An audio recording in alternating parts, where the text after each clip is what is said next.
अस्सलाम वालेकुम वरहमतुल्लाहि वबरकातुहू। अल-यौम यौमुस-सुलूस, तारीख तलाता रबीउल अव्वल अल 1445 हिजरी। आज मंगल का दिन है, सितंबर की 19 तारीख 2023। इंशाल्लाह अब हम अपनी कुरान क्लास शुरू करते हैं।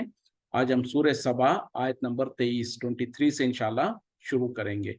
बिस्मिल्लाहि वल्हम्दुलिल्लाहि वस्सलातु वस्सलाम अला अशरफिल अंबियाई वल मुरसलीन, अम्मा बाद फ़अऊज़ु बिल्लाहि मिनश शैतानिर रजीम। रब्बिश्रह ली सदरी वयस्सिर ली अमरी वहलुल उक़दतम मिन लिसानी यफ़क़हू क़ौली रब्बी ज़िदनी इल्मा। अऊज़ु बिल्लाहि मिनश शैतानिर रजीम। वला तनफ़उश शफ़ाअतु, और नफ़ा ना देगा शिफ़ाअत, इंदहु उसके यहाँ, इल्ला लिमन अज़िना लहू, सिवाय उसके जिसको वो इजाजत दे। हत्ता यहाँ तक के इज़ा फ़ुज़िया दूर कर दी जाती है, अन क़ुलूबिहिम उनके दिलों से, खालू कहने लगते हैं, माज़ा क़ाला रब्बुकुम क्या कहा तुम्हारे रब ने, क़ालुल हक़ कहते हैं कि हक़, वहुवल अलियुल कबीर और वह बुलंद मर्तबे वाला बुजुर्ग कदरदान है, बुजुर्ग कदर है। और नफा ना पहुंचाएगा शफाअत उसके यहाँ अल्लाह के नजदीक, सिवाय उसके जिसको वो इजाजत दे।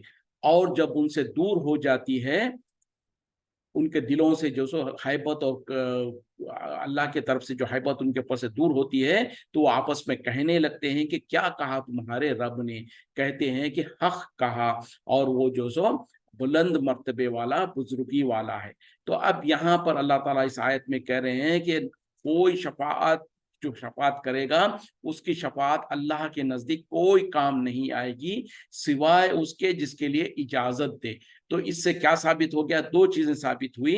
एक तो ये कि कल क़यामत में जो है जो शफाअत होगी, तो वो सिर्फ और सिर्फ वो लोग कर सकेंगे जिसको अल्लाह ताला इजाजत देगा शफाअत करने की, एक बात। दूसरी बात, वो भी शफाअत सिर्फ उन्हीं लोगों के लिए करेंगे जिसके लिए उनको इजाजत मिलेगी कि हाँ तुम इनके लिए शफाअत कर सकते हो। इसके अलावा ना हर कोई जो चाहे वो खड़ा होकर शफाअत नहीं कर पाएगा, और ना ही जिसके लिए चाहेगा शफाअत कर पाएगा। इस बात को बहुत अच्छी तरीके से समझने की जरूरत है, क्योंकि हमारे पास हमारे मुल्कों में बहुत एक्सट्रीम किस्म की सोच हमारे जहनों में बैठी हुई है। तो ये बात को, बल्कि अल्लाह ताला ने तो जो सो आयतल कुर्सी में कह दिया, क्या है वो, कि कौन है जो उसके पास सिफारिश करे, हाँ सिवाय मगर मेरी इजाजत से। तो आयत का हिस्सा मैं बोल रहा हूं कि अल्लाह ताला मंज़ल लज़ी यशफ़उ इंदहु इल्ला बिइज़्निही, कौन है जो मेरे पास सिफारिश करेगा, हाँ मगर मेरी इजाजत से। तो पता क्या चला, हर कोई जिसको चाहे जो चाहे अल्लाह के पास खड़ा होकर शफाअत नहीं कर पाएगा, सिर्फ वही कर पाएंगे जिसको अल्लाह ताला इजाजत देगा। और जिसको इजाजत देगा वो भी अपनी मर्जी से जिसके लिए चाहे उसके लिए शफाअत नहीं करेंगे, बल्कि वो भी सिर्फ उन्हीं लोगों के लिए शफाअत करेंगे जिनके लिए अल्लाह उनसे राजी होगा, और अल्लाह ताला उनको इजाजत देगा कि हाँ तुम उनके लिए शफाअत कर सकते हो। तो अब शफाअत कौन करेंगे? अंबिया इकराम करेंगे, नबी सल्लल्लाहु अलैहि वसल्लम करेंगे, बुजुर्गान दीन, औलिया अल्लाह, शोहदा, जो जो है, जो सालेहीन, यानी तरतीबवार जिन जिन के बारे में कहा गया है, वो सब शफाअत के हकदार होंगे। उन सबको अल्लाह ताला इजाजत देगा शफाअत करने की। लेकिन वो सिर्फ उन्हीं लोगों के लिए शफाअत करेंगे जिनके लिए अल्लाह ताला इजाजत देगा। अब ये सबसे बड़ा मसला है, तो किनके लिए अल्लाह ताला इजाजत देगा? ये बात को कुरान और हदीस के रोशनी में वाज़ेह है कि अल्लाह ताला तो सिर्फ अपने उन बंदों के बारे में शफाअत, उन बंदों के लिए, उन नेक लोगों को शफाअत करने की इजाजत देगा जो कि थे तो तौहीद पर, थे तो ईमान वाले, और वो शिर्क नहीं करते थे, कुफ्र नहीं करते थे, और जो सो बिदात नहीं करते थे। हाँ, लेकिन ईमान वाले होने के बावजूद कुछ उनसे कोताहियां हुई थी, कुछ गुनाह हुए थे, कुछ गलतियां हुए थे, जिसके वजह से अगर ये शफाअत नहीं मिलती تو वो जो सो सजा के मुस्तहिक हो रहे थे, उनको जो सो जहन्नम में कुछ अरसे तक सजा पानी हो रही थी। तो ऐसे लोगों के लिए अल्लाह ताला फिर अपने अंबिया और बुजुर्गान दीन और नबी सल्लल्लाहु अलैहि वसल्लम और जो सो शोहदा और जो है उनको जो सो मौका देगा, उनको कहेगा कि तुम इनकी शिफात कर सकते हो। जब उनकी शफात करेंगे तो उनकी शफात के जरिए से अल्लाह ताला उनको सजा दिए बगैर ही जन्नत में दाखिल करेगा। तो ये बात अहम और जरूरी है। अब होता क्या है, हमारे मुल्कों में हमने क्या समझ करके रखा है, जिसको हमने समझ रखा है कि ये अल्लाह के पास सिफारिश करेंगे, हमने तो बाई डिफॉल्ट समझ रखा है, हमने समझा है कि इनके पास, इनको तो इख्तियार मिला हुआ है, इनके पास तो ओपन चेक है, जिसको चाहे वो जो सो शफात करते रहें और उनकी मर्जी से जिसको चाहे जिसको जन्नत में लेके जाए।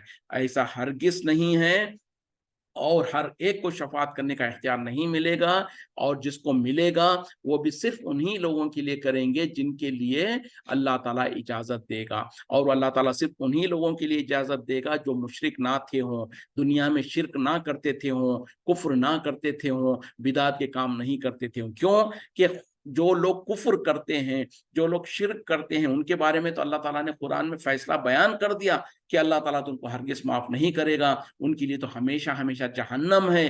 तो जब अल्लाह ताला ने कह दिया तो फिर अल्लाह ताला अपनी ज़बान से तो नहीं पलटेगा, अपनी वादे से तो नहीं पलटेगा। कुरान में तो अल्लाह ताला कह दे कि मुशरिक के लिए जन्नत को हराम कर दिया, उसका ठिकाना जहन्नम है, लेकिन फिर अल्लाह ताला जो सो कल क़यामत में किसी को कहें कि इसको शफात कर दो, इसको जन्नत में डालेंगे, नहीं, नहीं हो सकता है, नामुमकिन है। तो ये बात हमको समझ लेने की ज़रूरत है। अब जब ये क्राइटेरिया और ये उसूल समझ में आ गया, और उसके बाद अगर हम जो सो शफाअत के ख्वाहिशमंद है, और यकीनन हम में से कौन है जो नहीं चाहेगा कि नबी सल्लल्लाहु अलैहि वसल्लम की शफाअत हमको मिले, सहाबा और बुजुर्गान दीन और औलिया अल्लाह की शफाअत हमको मिले। क्यों कि वहां तो जो सो हमको बहाने और वसीले के जरिए ढूंढना पड़ेगा कि कहाँ, किन के जरिए से, किन वसीलों से, किन जरियों से जो सो हम अल्लाह के करीब हो सके और अल्लाह की जन्नत को हासिल कर सके। तो कोई नहीं है जो ये नहीं कह सकता है कि मुझे शफाअत की जरूरत नहीं है, मेरे अमाल खुद इतने बड़े हैं कि मैं अपने अमाल के दारो मदार पर जन्नत में जाऊंगा। बल्कि एक हदीस में तो नबी सल्लल्लाहु अलैहि वसल्लम ने क्या कहा कि कोई भी, तुम में से कोई भी इंसान अपने अमाल के दारो मदार पर जन्नत में नहीं जा पाएगा जब तक कि अल्लाह का फजल ना हो। तो सहाबा इकराम ने हिम्मत करके पूछ लिया कि क्या रसूल सल्लल्लाहु अलैहि वसल्लम आप भी? तो आपने कहा कि हाँ मैं भी, जब तक कि अल्लाह का फजल नहीं होगा मैं भी जन्नत में नहीं जाऊंगा। तो ये जब हालत है, तो हम और आप जो सो कैसे शफाअत के मुनकर हो सकते हैं, कैसे जो सो अपने आप को बरी कर सकते हैं, या हम कह सकते हैं कि हमको शफाअत की जरूरत नहीं है। हर एक को जरूरत है, अशद जरूरत है, लेकिन समझने की जरूरत है कि कौन शफाअत कर सकता है, एक बात। दूसरी बात, अब जब शफाअत हो सकती है तो किन लोगों के लिए हो सकती है, ये भी हमने पता कर लिया कि वो मुशरिक नहीं होना चाहिए, कुफ्र नहीं कर रहा होना चाहिए, बिदात नहीं कर रहा होना चाहिए। तो अब हमको दुनिया में ऐसे अमाल हम ना करें जो कि हमको कल क़यामत में शफाअत से रोकने वाले बन जाए। यानी अगर हम बिदात का काम कर रहे हैं तो नबी सल्लल्लाहु अलैहि वसल्लम ने क्या कहा, कुल्लु बिदातिन ज़लाला व कुल्लु ज़लालतिन फिन्नार, ये हर बिदात गुमराही है और हर गुमराही जहन्नम में ले जाने वाली चीज है। उसी तरीके से शिर्क के बारे में कुरान में फैसला आ गया। तो ये चीजों से जो श्योर स्टॉपर्स है, इनसे अगर हम बचते रहे, ये गुनाहों से बचते रहे, उसके बाद जब हम जो सो अब उम्मीद कर सकते हैं कि हमको शफाअत मिल सकती है। अब शफाअत के लिए क्या हम जिससे जो शफाअत करेंगे उन्हीं से मदद मांगे डायरेक्टली, जैसे कि आज हमारे मुल्कों में होता है कि नबी सल्लल्लाहु अलैहि वसल्लम यकीनन कल क़यामत में अल्लाह ताला आपको इख्तियार देगा और आप शफाअत करेंगे।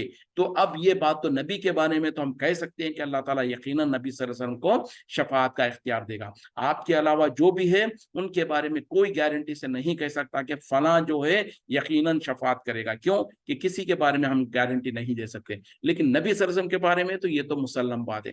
लेकिन अब जबकि नबी सल्लल्लाहु अलैहि वसल्लम के बारे में पक्का यकीन है कि नबी सल्लल्लाहु अलैहि वसल्लम शफाअत करेंगे, तो क्या अब हमारे और आपके लिए ये इख्तियार है कि हम नबी सल्लल्लाहु अलैहि वसल्लम के सामने दुआई दें, आपसे के सामने गिड़गिड़ाएं और आपसे मांगे कि या नबी सल्लल्लाहु अलैहि वसल्लम हमारी शफाअत करना, हमारी मदद करना, हमको दोज़ख के आग से बचा लेना, हमको कलमे तैयबा पढ़ाना? क्या हम ऐसा कर सकते हैं, कह सकते हैं? हरगिज़ नहीं। کیوں کہ نبی صلی اللہ علیہ وسلم آج اس وقت میں سب سے پہلے تو دنیا میں باحیات نہیں ہے. آپ کی جو دنیاوی زندگی تھی آپ نے پوری کر کر آخرت کے مرحلوں کو آپ چلے گئے ہیں. آپ برزخی زندگی میں ہیں. تو دنیا میں جو ہوتا ہے وہ برزخ والوں سے ڈائریکٹ کلام نہیں کر سکتا, ڈائریکٹ بات نہیں کر سکتا, نہ ہی وہ ہماری بات کو سنتے ہیں. دوسری بات, تیسری بات یہ ہے کہ ہم کو اجازت نہیں ہے کہ ہم نبی صلی اللہ علیہ وسلم سے شفاعت مانگے, بلکہ اللہ سے مانگے. اللہ سے ہم گزارش کریں, اللہ سے دعا مانگے کہ یا اللہ کل قیامت میں ہمیں نبی صلی اللہ علیہ وسلم کی شفاعت عطا فرما. اسی طریقے سے ہم یہ بھی کہہ سکتے ہیں کہ کل قیامت میں ہمیں بزرگان دین, اولیاء اللہ, شہداء جو ہے ان کی شفاعت عطا فرما. تو یہ تو کہہ سکتے ہیں, لیکن کسی ولی, کسی بزرگ کو ڈائریکٹلی ہم کہیں کہ آپ ہماری شفاعت کیجئے, تو سب سے پہلے تو نہ وہ سن سکتے ہیں, اور اگر بالفرض سن بھی لیں تو وہ جواب نہیں دے سکتے, اور نہ ہی ہم ان سے طلب کر سکتے ہیں, بلکہ اللہ سے طلب کرنا ہے شفاعت کو. ان چیزوں کو ذہن میں رکھیں. اس کے بعد ہم جو سو ٹھیک ہے, اب نبی صلی اللہ علیہ وسلم کی شفاعت مل سکتی ہے, تو نبی صلی اللہ علیہ وسلم کی شفاعت ملنے کے لیے کن چیزوں کو اختیار کرنا ہے, کیا کیا اعمال کرنے سے آپ کی شفاعت حاصل ہو سکتی ہے, ان اعمال کو جاننا اور اس کو استعمال کرنا, اس کا جو سو اس کے اوپر جو سو دوام کرنا, اس پر جو سو اصرار کرنا, یہ ہمارے لیے ضروری اور بہتر ہے. نہ یہ کہ نمازوں کے بعد کھڑے ہو کر, جمعہ کے بعد کھڑے ہو کر یا نبی سلام علیکہ, پھر اس کے بعد دعائی دینا کہ ہماری شفاعت کرنا, ہم کو نار دوزخ سے بچانا, ہم کو کلمہ طیبہ پڑھانا. تو یہ سارا کا سارا بدعت ہے اور یہ گمراہی ہے, کیونکہ نہ نبی صلی اللہ علیہ وسلم سے اس طریقے سے مانگا جا سکتا ہے, نہ نبی صلی اللہ علیہ وسلم اس بات کو سنتے ہیں, نہ وہ آپ کو مدد کر سکتے ہیں, بلکہ اللہ سے ہم کو مدد چاہنا ہے, اللہ سے دعا مانگنا ہے, اللہ سے مانگنا ہے کہ یا اللہ ہم کو قیامت کے دن نبی صلی اللہ علیہ وسلم کی شفاعت عطا فرما. تو یہ ہے جائز طریقہ. اور اس کے علاوہ جو ہمارے ملکوں میں ہم نے مروجہ جو اپنے اپنے طوروں پہ لوگوں نے بنا لیا ہے, اور کیا کرتے ہیں, بلکہ ہمارے برے مولویوں نے ہم کو ایسا جھانسا دلا کے رکھا ہے, ہم کو کہہ دیا کہ یہ بزرگان دین ہیں, یہ اولیاء اللہ ہے, یہ تو ہمارے سفارشی ہے, ہم ان کا دامن پکڑ کے جنت میں چلے جائیں گے, ہم فلاں کریں گے, یہ ہم کو بخشوا لیں گے. تو لہٰذا کیا کرو, ان کی دنیا میں تم جو سو ان کو راضی کرنے کے لیے, ان کو خوش کرنے کے لیے ان کے کچھ نظریں کرو, ان کی نیازیں کرو, ان کے خبروں پر جا کے چڑھاوے چڑھاؤ, پھر اس کے بعد میں خبروں کا طواف کرنا, وہاں پہ رکوع اور سجدہ کرنا, اور یہ سارے کے سارے شرکیہ اعمال کرنے پر ہم کو ابھارا جاتا ہے. جبکہ نبی صلی اللہ علیہ وسلم کے علاوہ کسی کے بارے میں بھائی گارنٹی ہم نہیں کہہ سکتے ہیں کہ فلاں ضرور شفاعت کر سکتا ہے. تو جیسو یہ بات ہے. اب اس کے بعد میں جو لوگ کرتے ہیں اور پھر پیری مریدی کا چکر کر کے, اور دنیا میں جو سو لوگ یہ سمجھتے ہیں کہ ہم نے تو فلاں کی شفاعت کو حاصل کر لیا, فلاں ہم کو شفاعت کریں گے ہی. خاص طور پہ عبد القادر جیلانی رحمۃ اللہ علیہ, جو جن کو لوگ غوث اعظم کہتے ہیں, ان کے بارے میں لوگوں نے ایسی باتیں کھڑ دیا ہے, اور ایسی باتیں کر دیا کہ وہ یقیناً ہم کو شفاعت کریں گے, ہم ان کا دامن پکڑ کے جنت میں چلے جائیں گے, اور ایسا ہوگا اور ویسا ہوگا. یہ سب کچھ دھوکہ ہے, جھوٹ ہے. جیسے کہ آگے باتیں آ رہی ہے آگے کی آیتوں میں, کل قیامت میں جو لوگ آج ہم کو گمراہ کرتے تھے, ہم کو یہ جھوٹے دلاسے دلاتے تھے کہ تم فلاں کی شفاعت حاصل کرو گے, فلاں تم کو بخشوا لو گے, تو تم فلاں کے لیے یہ کر دو وہ کر دو, ان کی اور جو لوگ ان کے پیچھے چلتے تھے, کل قیامت میں ان کی آپس میں کیسی گفتگی ہوگی, ایک دوسرے پہ کیسے الزام تراشی کر رہے ہوں گے, وہ اگلی آیتوں میں بات آ رہی ہے. تو ہم دنیا میں اس طریقے کی گمراہی کر کے اس خوش فہمی میں نہ رہ جائیں, ہم نے تو جو یہ نظر و نیاز کیا, ہم نے تو یہ بزرگان دین اولیاء اللہ کو ماننے والے ہیں, ہم نے ان کو راضی کر لیا, اور کل قیامت میں یہ ہماری شفاعت کریں گے. ہرگز نہیں. یہ دھوکہ ہے, یہ شیطان کی طرف سے شیطانی وسوسہ ہے, اور ہمارے برے مولویوں نے ہم کو غلط راستے پہ ڈال کر ہم کو حقیقی دین سے اور اللہ کے توحید سے ہٹا دیا ہے. اس سے ہم کو بچنے کی ضرورت ہے, ورنہ تو شفاعت کا منکر کوئی نہیں ہے. لوگ کہتے ہیں کہ دیکھو بھلے یہ شفاعت کو نہیں مانتے, جبکہ قرآن و حدیث سے ثابت ہے. یقیناً ثابت ہے, لیکن وہ ثابت نہیں ہے جو ہم کو تصور دیا جاتا ہے اور جس راستے پہ ہم کو ڈال دیا جاتا ہے, اور پھر کہا جاتا ہے کہ فلاں بزرگ سے مانگ لو, فلاں سے کر لو, اور فلاں ہم کو شفاعت کر کے ہی رہیں گے, فلاں ہم کو جو سے جنت میں لے جا کر ہی رہیں گے. تو اس طریقے کے باتیں کرنا یہ غلط ہے.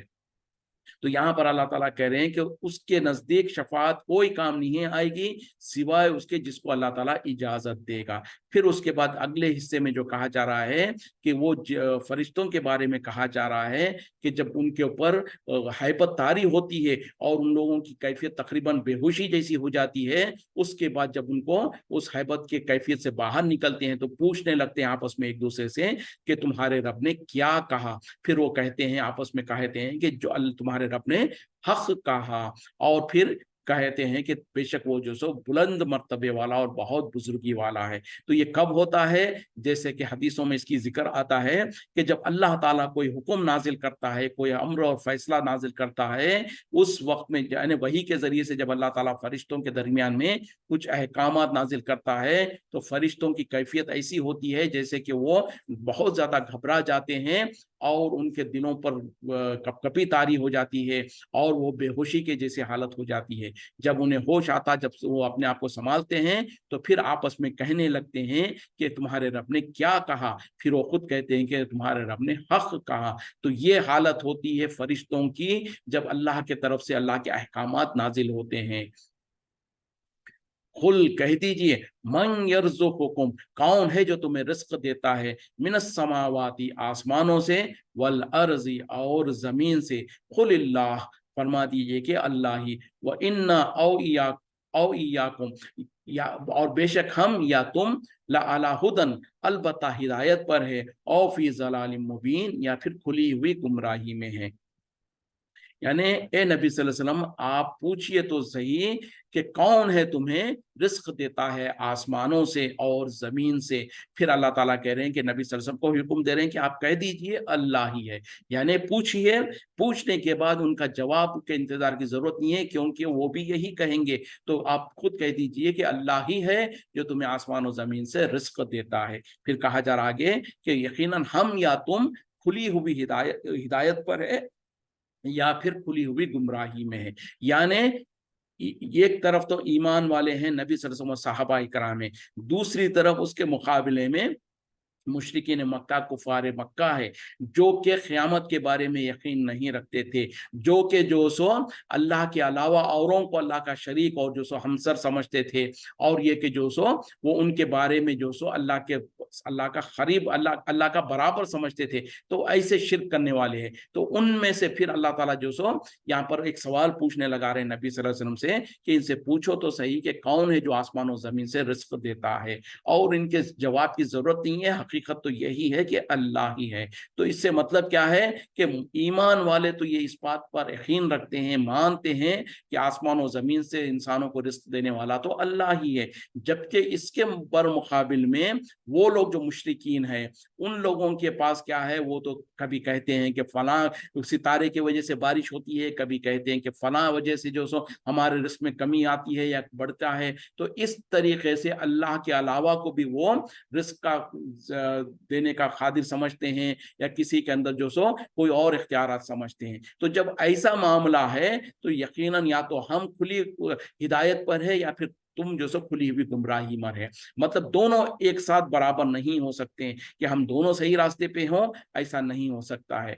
और वाज़ेह है कि मुशरिकीन जो सो चूंकि जो सो वो अल्लाह के अलावा के अंदर भी इख्तियारात समझते थे, तो वही खुली हुई गुमराही में है, और जो ईमान वाले हैं वही खुली हुई हिदायत पर है। तो यहाँ पर उनको भी जोर दिया जा रहा है, उनको गौर व फिक्र करने के लिए कहा जा रहा है या तो हम हिदायत पर है या तो तुम खुली हुई गुमराही पर है। इस तरीके से कहा जा रहा है। कुल कह दीजिए, ला तुसअलुन्ना, हर तुमसे हरगिज ना पूछा जाएगा, अम्मा अजरमना, उसके बारे में जो हमने जुर्म किया या हमने हमारे गुनाह है, वला नुसअलु, और ना हमसे पूछा जाएगा, अम्मा तामलून, इसके बारे में जो तुम अमल करते हो। यानी आप कह दीजिए कि तुमसे हमारे गुनाहों के बारे में नहीं पूछा जाएगा और ना ही हमसे तुम्हारे आमाल के बारे में पूछा जाएगा। मतलब क्या है कि जो तुम अपने आमाल करोगे उसका तुम ही सजा पाओगे और उसकी जो सो उसका हिसाब किताब तुम ही दोगे। हम जो अमल करते हैं उसका हिसाब किताब हमें ही देना पड़ेगा। ना हमारे आमाल के बारे में तुमसे पूछा जाएगा, ना तुम्हारे आमाल के बारे में हमसे पूछा जाएगा। तो ये तो बहरहाल एक जनरल रूल है जिसको यहाँ पर कहा जा रहा है, वरना तो इसके कुछ एक्सेप्शंस होते हैं, जैसे कि मिसाल के तौर पर यकीनन हमसे अल्लाह ताला काफिरों के अमाल के बारे में नहीं पूछेगा, लेकिन अगर हमने हमारे आसपास में कोई कुफ्र कर रहा था, शिर्क कर रहा था, गुनाह कर रहा था, लेकिन हमने उसको ताकत रखने के बावजूद उसकी रहनुमाई नहीं की, उसको गलती का एहसास नहीं दिलाया, तो हम भी गुनाहगार हो सकते हैं, बल्कि हमको जन्नत में जाने में रुकावट का जरिया बन सकता है ये, क्योंकि कल क़यामत में वही हमारे खिलाफ अल्लाह के सामने कहेंगे कि या अल्लाह ये तो हमारे दोस्त थे, हमारे रिश्तेदार थे, हमारे साथ उठते बैठते थे, लेकिन इन्होंने कभी हमको हमारी गलतियों से नहीं रोका था। उसी तरीके से जो लोग नेकी कर रहे हैं, जो अपनी नेकी करते करते लोगों को नेकी की तरफ बुला रहे होते हैं, तो उनको अल्लाह ताला उनका अजर भी देता है। तो इस तरीके से बहरहाल, लेकिन अदरवाइज तो क्या है, हर कोई अपने अपने अमाल का जिम्मेदार है, जो जो अमल करता है उसको उसी का हिसाब किताब देना होता है। कुल कह दीजिए, यजमाऊ बैनना, वो जमा करेगा हम सबको, रब्बुना, हमारा रब, सुम्मा यफ्ताहु बैनना, फिर वो फैसला कर देगा हमारे दरमियान में, बिल हक, हक के साथ, ठीक ठीक, वह हुवल फतहुल अलीम, और वो फैसले करने वाला, जानने वाला है। यानी आप कह दीजिए कि वो अल्लाह हम तमाम को जमा करेगा, फिर हमारे दरमियान में इंसाफ के साथ, हक के साथ फैसला कर देगा, और वो यकीनन फैसले करने वाला, जानने वाला है। कुल कह दीजिए, अरुनी, मुझे दिखाओ, अल्लज़ीना अलहक़्तुम, उन उन लोगों को जिन्होंने तुमने साथ मिला दिया, बिही, उसके साथ, यानी अल्लाह के साथ, शुरका, शरीक बनाते हुए, कल्ला, हरगिज़ नहीं, बल वल्लाहु, बल्कि वो अल्लाह अल अजीज अल हकीम, वो गालिब हिकमत वाला है। यानी आप कह दीजिए कि मुझे दिखाओ तो सही उनको जिनको तुमने अल्लाह के साजी बनाया, अल्लाह का शरीक ठहराया, हरगिज नहीं, बल्कि अल्लाह ताला वो है जो कि गालिब हिकमत वाला है। यानी ए मुशरिको, जो जिन जिन को तुमने अल्लाह के साथ, अल्लाह का हमसर, हम अल्लाह का जैसा बना रखा है, जिनको तुमने अल्लाह का शरीक समझ रखा है, उनको दिखाओ तो सही मुझे, यानी मेरे सामने ले आओ, या मेरे मुझको उनसे उनसे उनके तारुफ कराओ। तो इस तरीके से कह के फिर खुद ही कहा जा रहा है कि हरगिज नहीं, यानी कोई ऐसी शख्सियत और कोई ऐसी हस्ती नहीं है जो अल्लाह का शरीक बन सकता है, जो अल्लाह का साजी बन सकता है, बल्कि ये सब कुछ झूठ है। और अल्लाह ताला तो वही अल्लाह है जो कि अकेला है, और जो कि गालिब है और हिकमत वाला है। तो इस तरीके से जो लोग अल्लाह के सिवा दूसरों को शरीक ठहराते थे, उन लोगों की नफी की जा रही है, और हकीकत में अल्लाह के जो तौहीद है, अल्लाह ताला तो अकेला है बिल्कुल, और उसका कोई साजी और हमसर नहीं है। यहीं पर रुकते हैं। वाखिरु दावाना अल्हम्दुलिल्लाहि रब्बिल आलमीन, सुब्हानका अल्लाहुम्मा बिहम्दिका, अशहदु अन ला इलाहा इल्ला अंता, अस्तगफिरुका व अतूबु इलैक। अस्सलामु अलैकुम व रहमतुल्लाहि व बरकातुहू।